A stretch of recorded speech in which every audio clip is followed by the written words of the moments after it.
자, 이번에는 어떤 개념을 설명드릴 거냐면 자바스크립트에서 제일 기본적인 개념인 변수라는 개념에 대해서 설명을 드릴 겁니다. 자, 변수는 여러분들이 이것만 알면 다 이해할 수 있는 개념이라고 보시면 되겠습니다. 자, 여러분들 수학 시간에 배웠을 텐데 x라는 미지수에다가 10이라는 결과가 있고, 그 다음에 x는 뭐 x 플러스 x 플러스 20을 하게 되면 이건 어떤 계산 결과가 나온다? 바로 x 플러스 20이니까 x가 뭐예요? 10이니까 얘는 뭐예요? 30이겠죠. 그렇죠? 자, 여러분들이 이 개념만 알고 계시면 변수 개념은 다 이해하는 거나 마찬가지다라고 보시면 되는데, 자, 그러면 변수를 어떤 식으로 사용할 수 있냐? 자, 굉장히 중요하기 때문에 여러분들이 집중해서 보셔야 됩니다. 자, 여기다가 x는 10, 그 다음에 아까도 말씀드렸지만 x 플러스 20 이런 식으로 썼잖아요. 그죠? 근데 자바스크립트에서는 변수를 여러분들이 이런 식으로 사용할 수 없습니다. 변수는 여러분들이 사용할 때 이건 변수의 특징과 관련되어 있는 건데, 변수라는 거는 기본적으로 선언되어야지만 여러분들이 사용이 가능한데, 자바스크립트에선 특이하게도 변수 선언하는 방법이 세 가지 방식이 있습니다. 그게 뭐냐면 바로 let, let, const라는 게 있어요. let, const라는 게 있는데, 혹시라도 자바를 배우신 분들 또는 C 언어를 배우신 분들이라면 앞에 데이터 타입이라는 게 들어가 있다라고 이제 배우신 분들 계실 텐데, 자바스크립트 같은 경우는 데이터 타입이 따로 존재하지는 않습니다.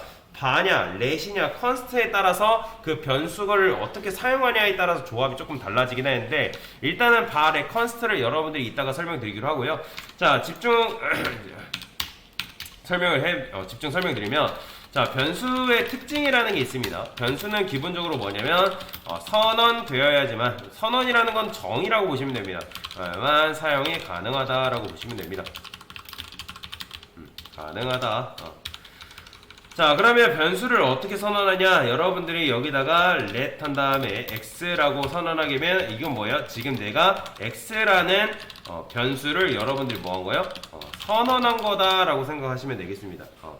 자, 당연히 여러분들이 x라는 변수를 선언하고 콘솔 로그 값이 들어있지 않은 상태에서 x를 출력해보면 뭐가 나온다? 자, 어떤 값이 나오냐면 undefined가 나옵니다. undefined라는 건 뭐예요? 정의되지 않았다라는 거예요. 그러니까 무슨 말이냐? 너가 x라는 변수를 만들었지만 그 x라는 변수에다가 값을 집어넣었다 안 집어넣었다? 집어넣지 않았기 때문에 지금 x라는 변수를 출력했을 때 뭐가 나온다? undefined가 나오는 걸 여러분들 눈으로 확인할 수 있다라는 거예요. 자, 그러면 변수는 기본적으로 여러분들 정의해야지만 사용이 가능한데, 정의를 한 다음에 반드시 값을 집어넣어줘야 됩니다. 그러면 값을 집어넣을 때는 x라는 변수에다가 10을 집어넣게 되면, 자, 코드라는 거는 무조건 위에서 아래로 순차적으로 읽어드리게끔 되어 있어요. 그래서 x라는 변수에 10이라는 값을 넣었을 때 콘솔 로그 출력해보면 뭐가 나온다? 지금 10이라는 값이 이런 식으로 출력이 되는 걸 볼 수가 있다라는 거예요. 자, 그래서 변수는 아까도 말씀드렸지만 자바스크립트에서 변수 선언 시 변수명 앞에는 뭘 붙여야 되냐면 let, const 키워드를 붙여야만 사용이 가능하다. 그래서 하나 돼요.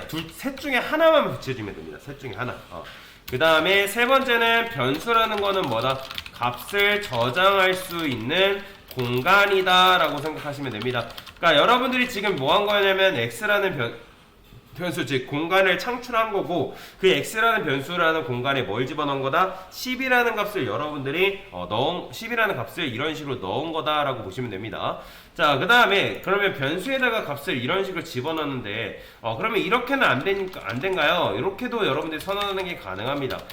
이거는 뭐냐면 내가 x라는 변수를 선언한과 동시에 뭐 한 거냐면 그 x라는 변수의 공간을 10으로 초기화한 거예요. 그래서 이런 걸 뭐라고 하냐면 변수 초기화라고 합니다. 변수 초기화. 뭐라고요? 변수 초기화다. 왜? 내가 x라는 그 공간을 뭘로 초기화했기 때문에 10이라는 값으로 초기화를 시켰기 때문에 이런 식으로 변수 초기화라고 보시면 되고요. 자, 그러면 제가 여기다가 x는 여기다가 이런 식으로 써볼게요. x 플러스 20이라고 썼을 텐데, 자, 그러면 자, 한번 맞춰보세요. 이때 x를 출력하면 뭐가 나올까요? 어렵죠? 자, 일단은 이렇게만 하겠습니다. 자, 지금 보시면 x라는 변수에 20이라는 값을 넣었어요. 근데 제가 여기는 이렇게 말고 이렇게 써볼게요. 이렇게 쓰면 정상적으로 될까요? 안 될까요? 자, 이런 식으로 쓰는 거 불가능합니다. 지금 보시면 뭐라고 나오냐면 identified x has already been declared. 그러니까 무슨 말이냐면 야, 지금 너가 x라는 변수를 지금 선언을 했는데 정의를 했는데 지금 7번째 라인에서 변수를 또 똑같은 걸 또 선언하려고 하니까 지금 그게 가능하다 불가능하다? 불가능하다라는 거야. 이미 있다라는 거죠. 그러니까 무슨 말이냐면 변수는 중복 선언이 불가능하다라는 거예요. 불가능하다. 그러니까 여러분들이 변수는 중복 선언이 불가능한데, 근데 이것도 사실 키워드가 바냐, 렛이냐, 컨스트냐에 따라서 조금 달라지긴 하는데 그거는 이따가 수후에 설명을 드리도록 하고요. 자, 그러면 여러분들이 어떻게 써야 되냐? 렛을 지우면 되는 거예요. 자, 그러면 렛을 지우게 되면 이건 뭐냐면 여러분들이 변수를 재정의한 게 아니라 내가 x라는 변수를 뭐 한 거냐면 재활용한 거다라고 보시면 돼요. 변수 재활용. 그러면 내가 뭐예요? 원래는 네 번째 라인에서 x라는 변수에 10이라는 값을 넣었는데 지금 7번째 라인에서 x라는 변수에 20을 넣게 되니까 어떻게 되는 거예요? 그 x라는 변수에 20이라는 값이 들어온다. 자, 그러면 여러분들 그렇게 그럼 강사님 x라는 변수에 10과 20이 동시에 들어가는 게 아니고 왜 20이라는 값만 이런 식으로 출력이 됩니까? 자, 이거는 변수가 가지고 있는 특징인데 변수에는 오직 값을 하나만 저장하는 게 가능합니다. 모든 프로그래밍 언어 통틀어 가지고 변수에다가 값을 여러 개 집어넣는 프로그래밍 언어는 어디에도 없어요. 모든 프로그래밍 언어는 변수에 오직 값을 하나만 저장 가능해요. 자바스크립트도 예외가 아닙니다. 자바스크립트도 오직 변수에는 값을 하나만 저장 가능하다. 자, 그러면 기존의 값은 어떻게 되냐면 실제로 사라집니다. 실제로 x라는 변수에 10이라는 값을 여러분들이 넣어놨지만 그 뒤에 x라는 변수에 20이라는 값을 넣게 되면 기존에 있던 그 값은 사라지고 7번째 라인부터 x는 뭘로 취급된다? 20으로 취급된다는 거예요. 여러분들 콘솔 로그 백날 출력해봤자 이 8번째 라인 이후서부터는 계속 x가 뭐가 출력된다? 20이라는 값이 이런 식으로 출력이 되는 걸 볼 수가 있다라는 거예요. 그래서 변수는 아까도 말씀드렸지만 중복 재정의가 불가능하고요. 중복 선언이 불가능하고요. 그 다음에 중복 선언이 불가능한 대신에 변수를 재활용하는 게 가능하다라는 거예요. 그런데 아까 제가 여러분들한테 뭐라 설명드렸냐면 bar, let, const 키워드를 붙여야 된다라고 말씀드렸잖아요. 그러면 이 변수 앞에 bar냐, let이냐, const냐에 따라서 이게 조금 개념이 달라져요. 그러니까 그게 무슨 말이냐? 이 변수 선언할 때 여기가 let이 아니라 bar라고 한다면 bar인 경우에는 변수를 중복 선언하는 게 가능합니다. 이런 식으로 보이시나요? 지금 x라는 변수를 우리가 10이라고 선언했고 그 다음에 x라는 변수를 20이라고 선언했는데 지금 에러가 없이 정상적으로 실행된다는 거죠. 자, 그렇다는 건 무슨 말이냐면 변수 선언 시 변수를 바로 선언한 경우라고 해봅시다. 그 다음에 변수를 let으로 선언한 경우가 있으면 이거는 다 알고 계셔야 됩니다. 기본적인 개념이기 때문에 let으로 선언한 경우, 그 다음에 변수를 const로 선언한 경우. 자, 그래서 변수는 아까 말씀드렸던 건 중복 선언이 불가능한데 얘 같은 경우는 바로 선언한 경우에는 변수를 뭐 하냐면 중복 선언하는 게 가능합니다. 자, 근데 중복 선언하다 보니까 어떤 문제가 발생하냐면 여러분들이 지금 x라는 변수를 이런 식으로 선언했는데 그 뒤에 x라는 변수를 또 선언하다 보니까 같이 일하는 동료가 도대체 너가 사용하려는 x가 뭘 말하는 거야 라고 하다 보니까 그 x라는 변수의 그 값을 혼용해서 사용하는 경우가 발생합니다. 그러니까 문제가 일어난다는 거죠. 내가 x를 10으로 사용하려 했더니 그 x라는 게 20으로 밑에서 보니까 x라는 변수에 20으로 들어가 있다 보니까 갑자기 그 뒤에서는 x라는 변수를 사용하니까 뭘로 작동한다? 20으로서 값이 작동해서 내가 올바른 결과를 출력을 하지 못하는 경우가 있단 말이에요.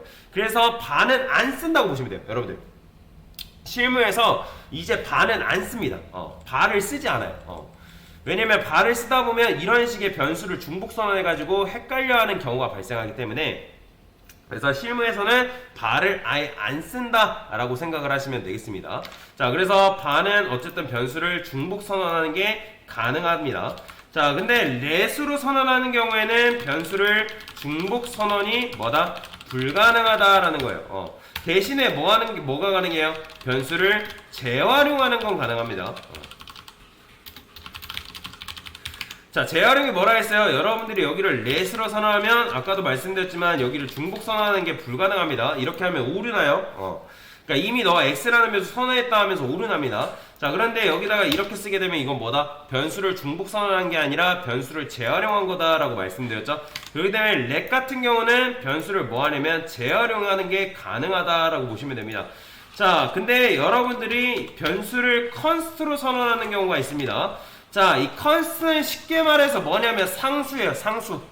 여러분들이 변수의 값을 상수 처리한 거다라고 보시면 되겠습니다. 자, 그래서 얘는 뭐냐면 변수를 일단 중복 선언 자체가 불가능해요. 변수의 값을 변경하는 것 또한 안 됩니다.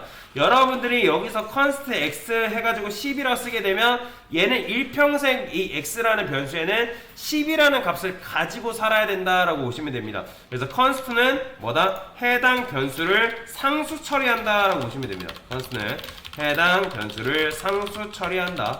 자, 상수라는 건 뭘 말하는 거예요? 변할 수 없는 값을 말하는 겁니다. 변할 수 없는 값. 그렇기 때문에 여기다가 여러분들 const라 쓰게 되면 변수 재활용 자체도 불가능해요. 안 됩니다. 막혀 있어요. 그래서 값을 변경하는 것 자체가 안 되기 때문에 변수를 재활용하는 것이 불가능하다라고 보시면 됩니다. 이걸 알고 넘어가시면 됩니다. 자, 그래서 변수를 바로 선언한 경우, let으로 선언한 경우, const로 선언한 경우가 이제 각각 다른데, 그러면 언제 뭐를 써야 되고, 그거는 뭐 지금 중요한 게 아니기 때문에 나중에 천천히 하나하나 배워가기로 하고요. 보통 변수 같은 경우는 let으로 많이 선언합니다. let으로. 근데 내가 어떤 특정 변수를 썼을 때 그 변수가 실제로 값이 변경되면 안 된다 라고 하는 경우에는 const로 선언하는 게 맞지만 그게 아니다 하면 거의 대부분의 변수는 다 let으로 선언된다 라고 여러분들이 이해를 하고 하고 넘어가시면 되겠습니다. 자, 그래서 변수의 특징 네 번째는 뭐예요? 변수 재활용은 뭐만 가능하다? let만 가능하다라고 보시면 돼요. let 키워드만 가능하다라고 여러분들이 알고 넘어가시면 되겠습니다. 자, 그래서 하나만 더 적어봅시다. 여기다가 변수 선언시 let const 키워드는 변수의 중복 선언이 금지되어 있다라고 보시면 됩니다. 자, 이렇게 이해하시면 되고요. 그 다음에 변수 해석에 대한 부분들을 간단하게 설명을 드릴 건데 제가 여기다가 x는 x 플러스 20이라고 이런 식으로 코드를 썼고 그 다음에 8번째 라인에서 x를 출력했어요. 자, 그러면 지금 이 x는 뭘로 봐야 될까요? 자, 변수의 해석에 대한 방식인데 여기 보시면 요 는을 뭐라고 하냐면 같다라고 하는 게 아니라 대입연산자라고 합니다. 뭐라고 한다고요? 대입연산자라는 거예요. 그러면 뭘 대입하겠다는 거예요? 내가 10이라는 그 값을 x라는 변수에 대입하겠다 그런 의미라고 보시면 되겠습니다. 자, 그래서 얘를 대입연산자라는데 대입연산자 기준으로 좌측에 있는 거는 변수가 맞고요. 그 다음에 우측에 있는 거는 뭘로 해석한다? 값으로서 해석한다 라고 보시면 됩니다. 자, 그렇다는 건 무슨 말이냐면 여러분들이 x 출력할 때 이렇게 대입연산자가 없다는 거는 얘네들 다 뭘로 취급하면 되냐면 값으로서 취급하면 돼요. 그래서 여러분들이 보고 있는 이 x는 변수가 아니라 뭐다? 10이랑 똑같은 거예요. 10이랑 똑같은 거다. 그러니까 우리 눈에는 x로 보일지 모르지만 실제로 처리할 때는 뭘로 처리된다? 10으로 처리가 되기 때문에 대입연산자가 오지 않는 이상 그 외의 것들은 다 뭘로 취급된다? 값으로 취급된다라는 거예요. 그러면 얘도 마찬가지죠. 대입연산자 기준으로 있을 때 좌측은 뭐라고요? 변수예요. 그러면 우측은 다 뭐예요? 값으로서 해석된다 했잖아요. 그럼 이 x는 뭘로 봐야 돼요? 변수예요? 값이에요? 값이죠, 값. 그러니까 10으로 해석된다라고 보시면 돼요. 그러면 10 플러스 20은 뭐예요? 30이죠? 그러면 이 x는 뭘로 봐야 된다? 30으로 여러분들이 보시면 된다라고 보시면 됩니다. 자, 출력했을 때 이런 식으로 나오는 걸 볼 수가 있기 때문에 그래서 6번째 특징이라고 보시면 되는데 이거는 변수의 해석 방법에 대한 건데 대입 연산자를 기준으로 좌측에 있을 때는 뭐다? 변수이고 좌측에 있는 건 변수이고 우측에 있는 건 뭐다? 값으로 취급된다라고 여러분들이 이해하고 넘어가시면 된다. 이해가 되시나요? 자, 즉 대입연산자가 있지 않으면 다 뭘로 취급된다? 값으로 취급된다고 보시면 돼요.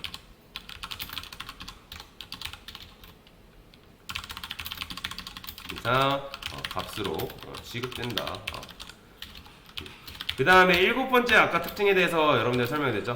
변수의 값을 할당하지 않으면 뭐가 나온다 했어요?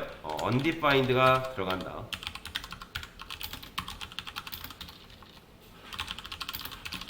출력했다. 변수를 출력 시 undefined가 출력된다라고 보시면 되겠습니다. 자, 이게 바로 뭐냐면 변수가 가지고 있는 특징이다라고 보시면 됩니다. 자, 변수를 아까도 말씀드렸죠. 컨스트로 선언하는 경우에는 컨스트는 해당 변수를 뭐 처리한다? 상수 처리한다 라고 여러분들이 이해하시면 되겠습니다. 자, 이게 바로 자바스크립트의 변수가 가지고 있는 특징이고, 참고로 여기서 설명드린 이 변수 개념은 여러분들이 반드시 다 알고 계셔야 되고 외워야 되는 개념이라고 보시면 되겠습니다. 됐습니다.